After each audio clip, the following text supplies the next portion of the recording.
मुदिता योग सेंटर की तरफ से वैसे भी एग्जाम अपडेट के लिए ये जो श्रृंखला चलाई जा रही है उसमें आज से फिर आप सभी का स्वागत है।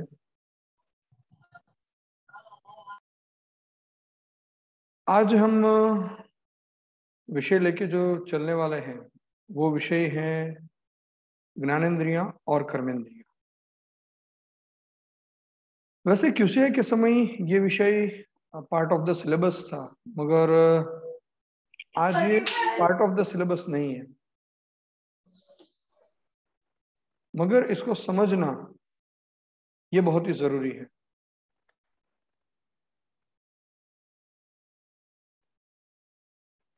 बात अगर कहें कि ज्ञानेंद्रियां और कर्मेंद्रियां, अगर किसी को हम पूछते हैं कि ज्ञानेंद्रियां कौन सी हैं, कर्मेंद्रियां कौन सी हैं, तो सीधा सीधा जवाब यही मिलता है, कान, आंख, नाक। तो क्या यही इंद्रियां हैं? वैसे सभी हाँ ही कहेंगे, मगर ऐसा नहीं है। हमारे शास्त्रों में, वो अगर हम बात करें हमारे पौराणिक शास्त्र कहें या हमारे आयुर्वेद शास्त्र कहें, हमारे दर्शन कहें, जितने भी हमारे ग्रंथ हैं उसमें इंद्रियों की बात कही गई है। हालांकि पातंजल योग सूत्र है तो उसमें भी कहीं इंद्रियों की बात काफी जगहों पर है। तो जो भी ये विषय चलता है कि इंद्रियां, तो इंद्रियों के लिए 5 नाम बताए गए हैं। ज्ञानेंद्रियों के लिए भी 5, कर्मेंद्रियों के लिए भी 5।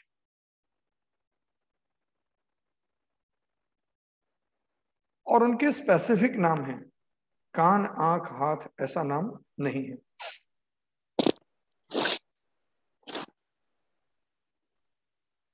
तो चलो थोड़ी इसकी बात करते हैं आज हम इंद्रियों के विषय में। इंद्रियों की उत्पत्ति कहां से मानी गई?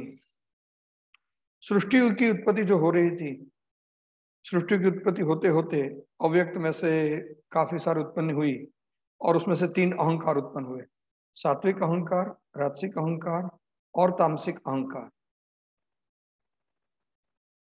सात्विक, राजसिक और तामसिक ये जो अहंकार हैं, इसमें राजसिक अहंकार और सात्विक अहंकार ये दोनों जब मिले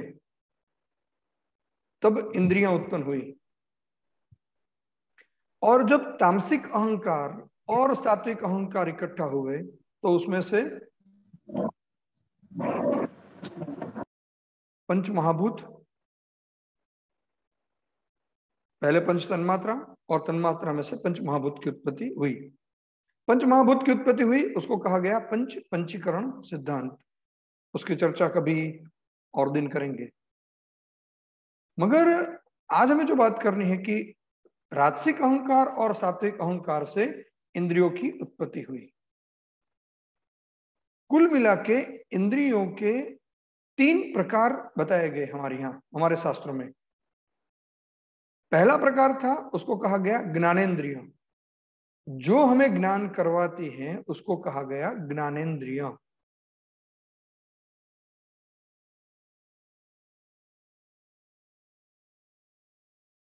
दूसरा जो प्रकार आया उसको कहा गया कर्मेंद्रिय। और तीसरा प्रकार आया जिसको कहा गया उभय इंद्रिय। तो ज्ञानेंद्रिय, कर्मेंद्रिय और उभयेंद्रिय, ऐसे 3 प्रकार हमारी इंद्रियों के हुए। समझने वाली बात है कि इंद्रियों को कुछ ना कुछ करना है, या तो ज्ञान को प्राप्त करना है और ज्ञान को प्राप्त करके उनको आगे मन या आत्मा की तरफ उस संवेदनाओं को ले जाना है। और दूसरा विषय जो है वो है कर्मेंद्रियां। तो जैसे आत्मा की तरफ से कोई भी आज्ञा आएगी उसके हिसाब से उनको काम भी करना है। और आत्मा और इंद्रियों के बीच की जो कड़ी है वो मन है। और इसीलिए हमारे यहां इंद्रियों की उत्पत्ति को राजसिक अंश और सात्विक अंश से माना गया है, क्योंकि यहां गति की भी जरूरत है। अगर राजस अंश होगा तो ही गति होगी, और सात्विक अंश होगा तो ही ज्ञान होगा। और इसीलिए इंद्रियों की उत्पत्ति है वो राजसिक और सात्विक ये अंश से दोनों के मिलने से हुई है। उसमें भी आदि शंकराचार्य जी के द्वारा ये माना गया है कि जो ज्ञानेंद्रियां हैं उसमें सात्विक अंश ज्यादा रहता है, इन दोनों में भी। और जो कर्मेंद्रियां हैं उसमें राजसिक अंश ज्यादा है, क्योंकि उसको काम ही करना है, तो इसलिए उसमें राजसिक अंश ज्यादा बताया गया है। तो ज्ञानेंद्रियां कर्मेंद्रियां दोनों की उत्पत्ति राजसिक और सात्विक अंश से हुई है। ज्ञानेंद्रियों में सात्विक अंश ज्यादा है और कर्मेंद्रियों में राजसिक अंश ज्यादा है। ये बात एकदम से बेसिक है, इंद्रियों की उत्पत्ति के साथ जुड़ा हुआ ये विषय, ये हमें पता होना चाहिए, या हमें याद रखना चाहिए, या हमें समझना चाहिए इसको। अब बात आती है ज्ञानेंद्रियों की। तो ज्ञानेंद्रियां कितनी? 5। कौन कौन सी? तो उसमें सबसे पहले आती है श्रवण इंद्रिय, दूसरी स्पर्श इंद्रिय, तीसरी दर्शन इंद्रिय, चौथी रस इंद्रिय, और पांचवी घ्राण इंद्रिय। श्रवणेन्द्रिय, स्पर्शेंद्रिय, दर्शनेन्द्रिय, रसेंद्रिय और घ्राणेन्द्रिय, ये 5 जो हैं ये ज्ञानेंद्रियां हैं।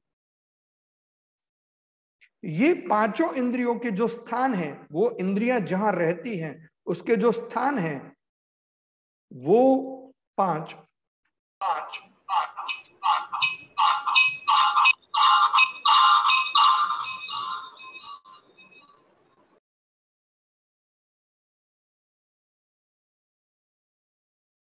ये जो 5 हैं उसमें श्रवण इंद्रिय का स्थान है वो है कान है या कर्ण है। स्पर्शेंद्रिय का स्थान है वो त्वचा है, स्किन है। दर्शनेन्द्रिय का स्थान है वो आंख है। रसेंद्रिय का स्थान है वो जीवा है।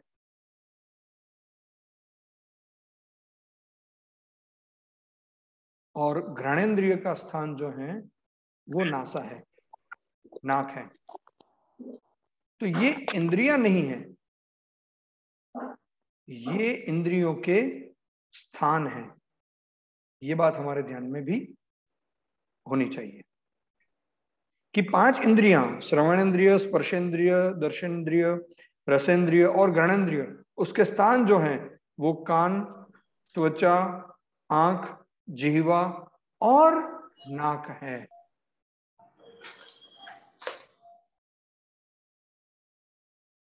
और ये जो इंद्रियां हैं ये पांचों इंद्रियों के 5 विषय हैं। ये पांचों ज्ञानेंद्रियां हैं उसके 5 विषय हैं। वो क्या काम करती हैं, वो कौन से विषय के साथ जुड़ेगी? क्योंकि ज्ञानेंद्रिय का काम है ज्ञान को ग्रहण करना। तो ये कौन सा ज्ञान ग्रहण करेगी, कौन से विषय का ज्ञान ग्रहण करेगी? तो उसके लिए बताया गया है श्रवणेन्द्रिय है वो शब्द को ग्रहण करेगी,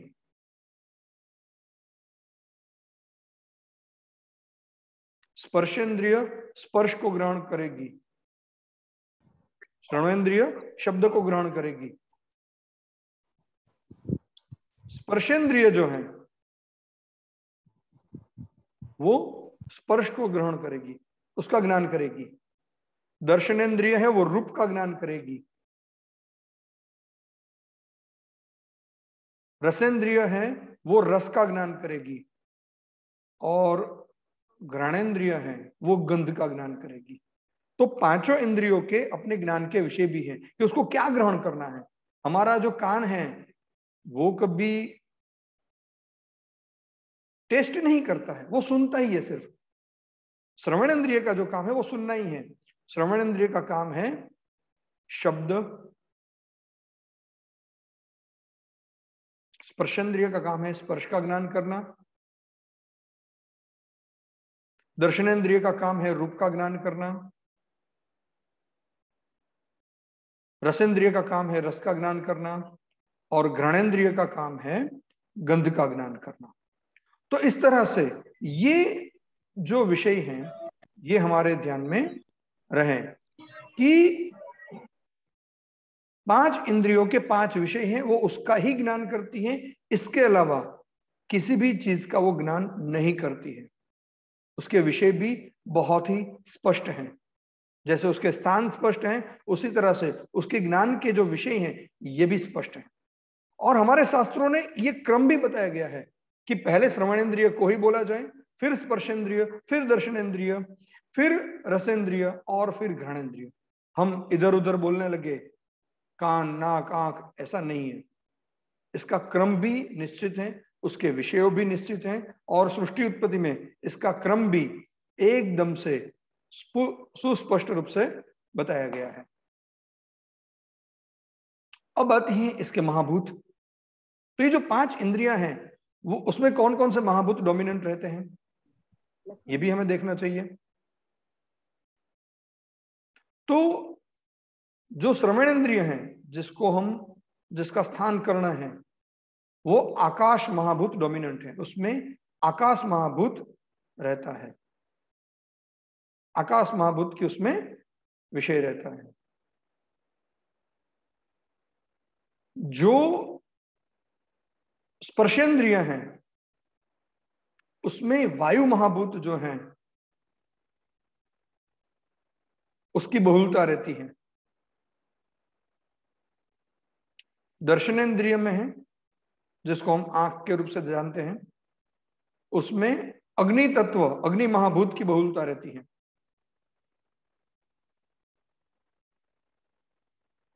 रसेंद्रिय जो जीवा के साथ जुड़ा हुआ विषय है उसमें जल महाभूत की प्रधानता रहती है। और जो घ्राणेंद्रिय है वो पृथ्वी महाभूत की प्रधानता उसमें रहती है। ये सिर्फ बातें नहीं है। उसका एक एग्जांपल मैं दे सकता हूं कि जल को हम समझे। क्यों जल महाभूत? रसेंद्रिय और जल महाभूत को जोड़ा गया है कि रसेंद्रिय का जो विषय है वो जल महाभूत है। तो कैसे इसको जोड़ा गया है?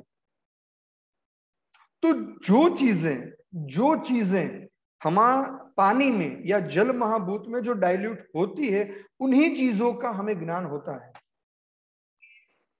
आप देख लीजिए कोई भी चीज जो पानी में डाइल्यूट नहीं होती है उसका टेस्ट हमें नहीं होता है। जैसे कि रेत, पत्थर, टेस्ट करो उसका, डालो मुंह में पत्थर के ऊपर जो जीवा होगी या ऊपर के कोई क्षार होंगे उसका शायद हो सकता है हमें ज्ञान हो जाए, मगर एक बार वॉश करने के बाद अगर प्योर जो पत्थर है उसको अगर आप जीवा के ऊपर रखते हो तो उसका कोई टेस्ट नहीं होता है। क्यों? क्योंकि वो पत्थर है वो जल महाभूत में डाइल्यूट नहीं होता है। जो चीजें पानी में डाइल्यूट होती है उसका ही ज्ञान होता है। तो इसीलिए ये जल महाभूत, ये जो उत्पत्ति की प्रक्रिया बताई गई है वो पूर्ण रूप से वैज्ञानिक है। और आज के संदर्भ में भी ये बातें उतनी ही वैज्ञानिक हैं कि उनका ही टेस्ट होगा जो जल में विलीन होगा। तो इसीलिए पृथ्वी की ही गंध होती है, वायु की गंध नहीं होती।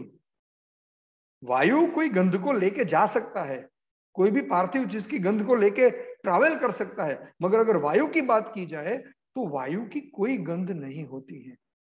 ये बात हमारे ध्यान में रहनी चाहिए। तो ये सारे जो विषय हैं ये हमारे ध्यान में रहे कि पंचमहाभूत के साथ जैसे जोड़ा गया है वो कुछ वैज्ञानिक रूप से ही जोड़ा गया है, ऐसे ही नहीं जोड़ा गया। तो 5 इंद्रियां, श्रवणेन्द्रिय, स्पर्शेंद्रिय, दर्शनेन्द्रिय, रसेंद्रिय और घ्राणेन्द्रिय, ये 5 इंद्रियां, 5 इंद्रियों के ज्ञान के 5 विषय, शब्द, स्पर्श, रूप, रस और गंध, पांचों इंद्रियों के स्थान, कर्ण, त्वचा, चक्षु, जीवा और नाक या नासा या नासिका, और पांचों के महाभूत आकाश, वायु, अग्नि, जल और पृथ्वी, ये क्रम से ही ये 5 ज्ञानेंद्रियों का वर्णन होता है। उसी तरह आती है 5 कर्मेंद्रियां। तो 5 कर्मेंद्रियां जो हैं उसमें आता है हस्त, पाद, वाक, पायु और उपस्थ। हस्त, पाद, जीवा या वाक, पायु और उपस्थ। हस्त माने हस्त जहां पे व्यक्त होता है वो हमारे हाथ। पाद माने हमारे पैर।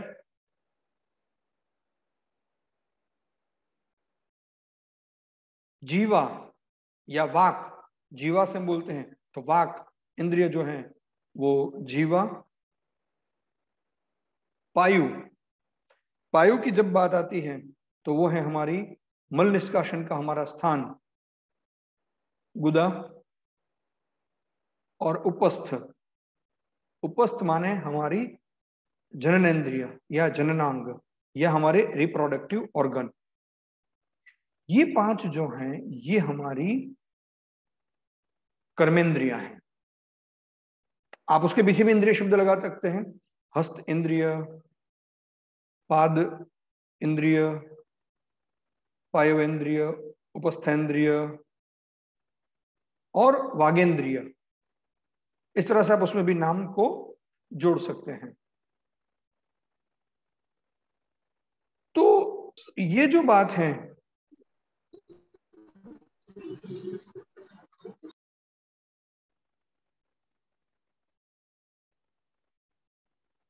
ये भी हमारे ध्यान में रहे कि ये 5 कर्मेंद्रियां हैं। इस 5 कर्मेंद्रियों के भी 5 अलग अलग महाभूत के साथ उनका भी कहीं ना कहीं जुड़ना माना गया है। खास करके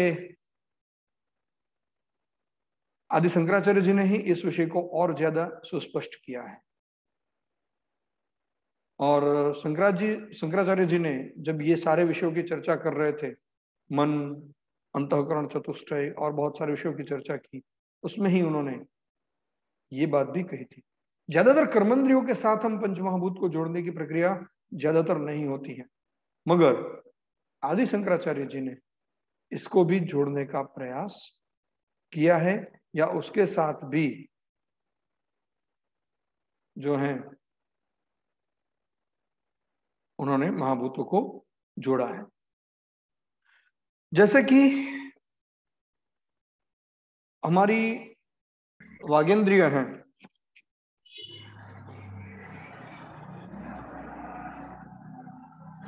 हमारी बोलने की जो प्रक्रिया है, जो वाचा है, जो जीवा में स्थित है, उसको आकाश महाभूत के साथ जोड़ा गया है। उसमें आकाश महाभूत की बहुलता मानी गई है, क्योंकि वाणी अगेन शब्द, शब्द की बात आती है तो वहां पर आकाश महाभूत को जोड़ा गया है। हस्त, हाथ जो है उसमें वायु महाभूत को जोड़ा गया है कि हमारे जो हाथ हैं वो वायु महाभूत की बहुलता उसमें देखी जाती है। पाद हैं, हमारे जो पैर हैं उसमें अग्नि महाभूत की बहुलता मानी गई है कि अग्नि महाभूत जो हैं वो हमारे पैरों में है। हमारी जननेंद्रियां जो हैं, रिप्रोडक्टिव ऑर्गन जिसको हम उपस्थ कहते हैं, ये जो उपस्थ हैं उसके लिए जल महाभूत माना गया है। और पायु जो हमारी गुदा मार्ग है, जो हमारा मल मार्ग है, उसको पृथ्वी महाभूत से जोड़ा गया है। तो इस तरह से अगर देखते हैं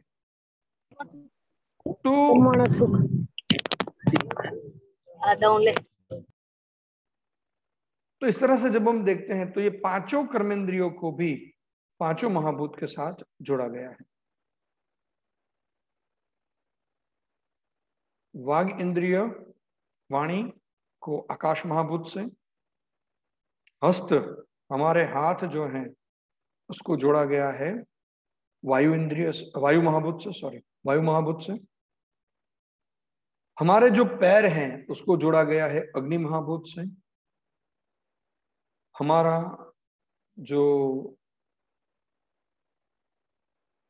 उपस्थ है, हमारे जो रिप्रोडक्टिव ऑर्गन है, उसको जोड़ा गया है जल महाभूत से। और हमारे पायु मलद्वार उसको जोड़ा गया है पृथ्वी महाभूत से। उसके भी स्थान हम देख सकते हैं। वागेंद्रिय हैं तो उसका स्थान है जीवा। हमारे हस्त हैं तो हमारे दोनों हाथ हैं। पाद हैं तो हमारे पैर हैं। पायु हमारे जो रिप्रोडक्टिव ऑर्गन है वो है, सॉरी उपस्थ जो हैं, उपस्थ जो हैं वो हमारे जननेंद्रिय हैं, रिप्रोडक्टिव ऑर्गन है। और पायु जो हैं वो हमारे मलद्वार हैं। कहीं भी आगे कहीं भी गलती हुई है तो उसको जरा आप करेक्ट कर लीजिए। उपस्थ हैं वो जननेंद्रिय हैं और जो पायु है वो हमारा मलद्वार है। तो उपस्थ से हमारे रिप्रोडक्टिव ऑर्गन आते हैं और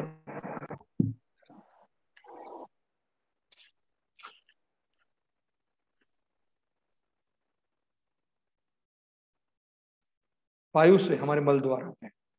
तो इस तरह से पांचों कर्मेंद्रियां हैं वो भी हमारे समझ में आ सकती है। तीसरा विषय जो है वो है उभयेंद्रिय। तो उभयेंद्रिय क्या है? तो उभयेंद्रिय एक है और वो है मन। उभय इंद्रिय मन एक ऐसी इंद्रिय है जो ज्ञानेंद्रियों के साथ भी जुड़ती हैं और कर्मेंद्रियों के साथ भी जुड़ती हैं। मन का रोल बहुत ही विस्तृत बताया गया है हमारे शास्त्रों में। तो मन के लिए कहा जाता है कि वो ज्ञानेंद्रिय से भी जुड़ सकती हैं और वो कर्मेंद्रिय से भी जुड़ सकती हैं। ज्ञानेंद्रिय से कैसे जुड़ेगी? तो ज्ञानेंद्रियां जो विषयों को ग्रहण करेगी, जिन विषयों के साथ जुड़ेगी, उसका ज्ञान ग्रहण करेगी, तो उसको वो मन को देगी। माने मन ज्ञानेंद्रिय के साथ जुड़कर उसके ज्ञान को ग्रहण करते हैं। और मन कर्मेंद्रिय के साथ कैसे जुड़ेगा? तो मन कर्मेंद्रिय के पास कार्य करवाएगा, कर्म करवाएगा। कि जो भी कर्म है, जैसे कि एक एग्जांपल मैं देता हूं आपको। आपके पैरों में कोई कांटा चुभ गया तो वो कहा, वहां क्या है? स्पर्श इंद्रिय। तो कांटा चुभा, हमें पता चला कि ये स्पर्श इंद्रिय जो हैं, वहां पर ये बात हुई। अब मन ने उस विषय को ग्रहण किया, उन्होंने बुद्धि और आत्मा को यह ज्ञान करवाया। तो आत्मा ने, मन और आत्मा ने फिर से मन को कहा, बुद्धि और आत्मा ने फिर से मन को कहा कि हस्त इंद्रिय को, हाथ को ये बताओ कि उस कांटे को निकाल दे। तो मन हस्त के साथ जुड़ता है, हमारे हाथ के साथ जुड़ता है, और हमारा जो हाथ है वो वहां से कांटे को निकाल देता है।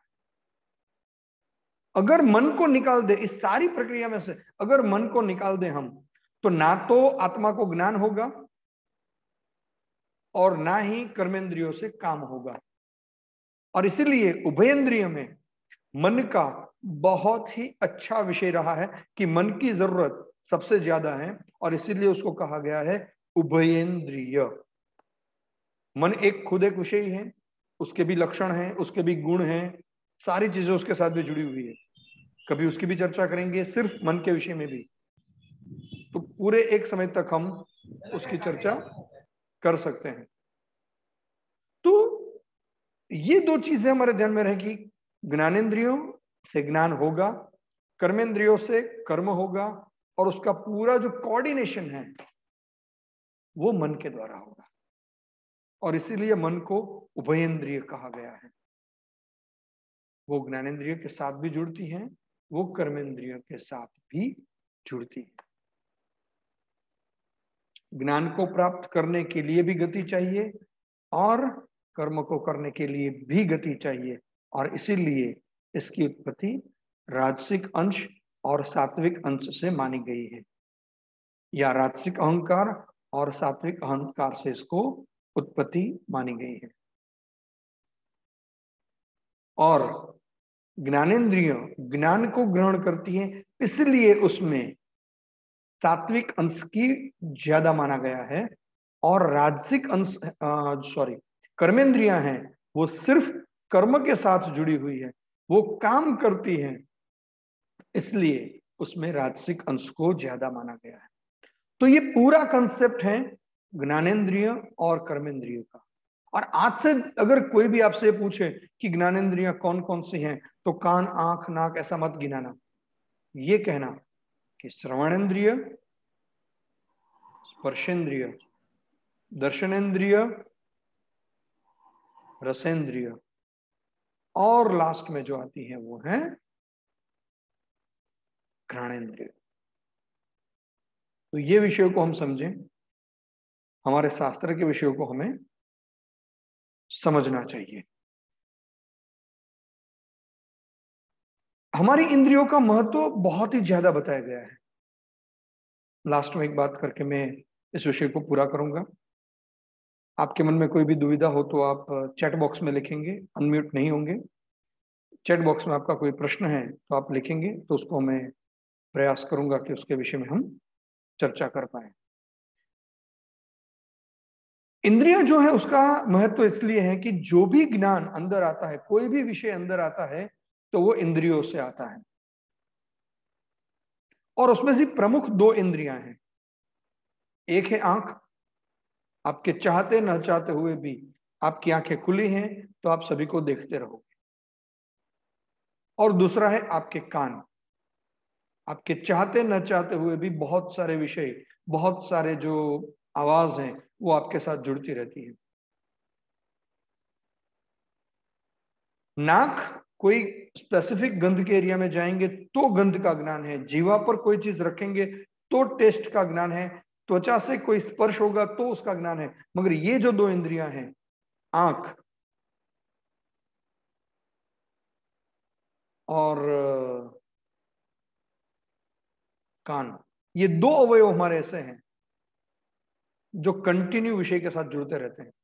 माने हमारी दर्शनेंद्रिय और हमारी श्रवणेंद्रिय, ये दोनों जो हैं, ये दोनों कंटिन्यू विषयों के साथ जुड़ती रहती है। और इसीलिए हमको पता होगा, कई बार हम ये करते हैं कि कोई किसी को हमें सुनाना होता है, हम दो मित्र बात कर रहे हैं और किसी एक को हमें सुनाना है, तो हम क्या करते हैं, जोर जोर से बोलते हैं, हमने ये कर दिया, ऐसा हो गया। हमें पता है कि हम दोनों को उससे कोई लेना देना नहीं है, मगर दूसरे व्यक्ति की जो श्रवण इंद्रिय है वो बिना वजह के इस विषय के साथ जुड़ेगी, इसलिए हम थोड़े ऊंची आवाज में बातें करते हैं और किसी को हम ये समझे सुनाते हैं। फेसबुक में हम फोटो रखते हैं, चाहते ना चाहते हुए भी लोग आपकी फोटो को देखेंगे, हमारी दर्शन इंद्रिय जुड़ेगी विषयों के साथ तो कुछ ना कुछ होगा ही। तो कहने का तात्पर्य यह है कि ये जो 5 ज्ञानेंद्रियां हैं उसमें भी श्रवणेंद्रिय और दर्शनेंद्रिय, ये 2 इंद्रियां ऐसी हैं जो विषयों को अपने आप ही उसके साथ जुड़ती जाती है, कंटिन्यू जुड़ती रहती है ये। और इसके लिए हमारे योग में जब इंद्रियों की बात आती है और वृत्तियों के, इंद्रियों के जब नियंत्रण की बात आती है तो कई बार ये कठिन क्यों होता है? तो उसकी वजह भी यही है कि ये इंद्रियां हैं वो सहज रूप से कहीं ना कहीं जुड़ जाती है।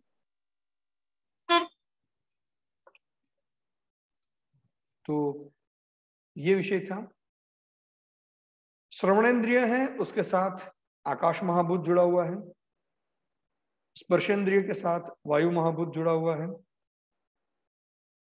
दर्शनेंद्रिय के बाद साथ अग्नि महाभूत जुड़ा हुआ है। रसेंद्रिय के साथ जल महाभूत जुड़ा हुआ है और घ्राणेंद्रिय के साथ पृथ्वी महाभूत जुड़ा हुआ है। इसी तरह से वाग इंद्रिय जीवा के साथ आकाश महाभूत, हस्त हाथों के साथ वायु महाभूत, पाद पैरों के साथ अग्नि महाभूत, पायु सॉरी उपस्थ उसके साथ जल महाभूत और पायु वायु के साथ पृथ्वी महाभूत। तो ये थे सारे आज के विषय। और वैसे भी एग्जाम में भी जब कोई एमसीक्यू में भी ये विषय उस तरह से भी पूछे जाते हैं और हमारे दैनंदिन जीवन में योग सर्टिफिकेशन बोर्ड के एग्जाम के एमसीक्यू में भी ये महाभूत और उसका कहीं ना कहीं कोरिलेशन पूछा जाता है। और हमारे दैनंदिन जीवन में भी हमें ये पता होना चाहिए कि कौन से महाभूत और किस तरह से ये इंद्रियां काम करती हैं। 5 ज्ञानेंद्रियां कैसे काम करती हैं, 5 कर्मेंद्रियां कैसे काम करती हैं। हाँ, और एक इंद्रिया ऐसी है जो है जीवा, जो दोनों में आती है। रसेंद्रिय के रूप में रसेंद्रिय का स्थान भी जीवा है और वागेंद्रिय का स्थान भी जीवा है। तो जीवा जो है वो ज्ञानेंद्रिय का भी स्थान है और कर्मेंद्रिय का भी स्थान है। ये भी हमारे ध्यान में रहना चाहिए। वो उभयेंद्रिय नहीं है, क्योंकि जीवा जो है वो स्थान है, वो इंद्रिय नहीं है, इसलिए उसको आप उभयेंद्रिय नहीं कह सकते।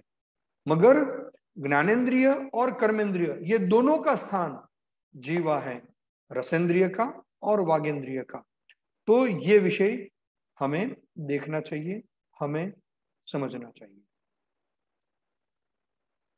तो इंद्रियों के 3 प्रकार, ज्ञानेंद्रिय 5, कर्मेंद्रिय 5, उभयेंद्रिय 1। तो कुल मिला के हमारे शरीर में 11 इंद्रियां हैं। अगर कोई हमें पूछता है कि इंद्रियां कितनी हैं, इंद्रियों की संख्या कितनी है, 11। ज्ञानेंद्रिया 5, कर्मेंद्रिया 5 और उभयेंद्रिय 1। तो ये आज का विषय था, ज्ञानेंद्रिय और कर्मेंद्रिया। आप सभी लोग हमारे साथ जुड़े, उसके लिए आप सभी का बहुत बहुत ही धन्यवाद। अगले रविवार वैसे भी ट्रेनिंग में आपके लिए कुछ उपयुक्त हो पाए, वैसे भी प्रिपरेशन में उपयुक्त हो पाए, ऐसे कुछ और विषय लेकर हम अगले रविवार सुबह 11 बजे फिर से आपके बीच उपस्थित होंगे। तब तक के लिए आप सभी का बहुत बहुत धन्यवाद। नमस्कार। हेलो।